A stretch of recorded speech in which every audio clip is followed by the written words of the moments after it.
Hey guys, welcome back to another quick and very interesting tutorial. So in this quick tutorial, I'm going to show you how to add stroke in cap style on Picsart. So first of all, we want to open Picsart. After opening it, here is an option. You can see here open editor, click on that. So for adding the stroke in a cap style, first you just need to add an image and then you just need to add a stroke. So for adding the stroke, here you can see an option called edit on the top, click on that.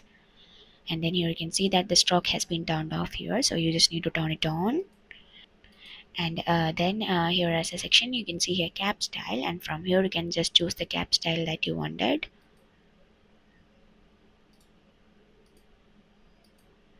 And then you can see that you had been set your stroke to cap style on Picsart. So that's it for this quick tutorial. I hope this video will be helpful for you. Make sure to do hit the like button and the subscribe button for more such quick and very interesting tutorials. See you in the next one. Take care.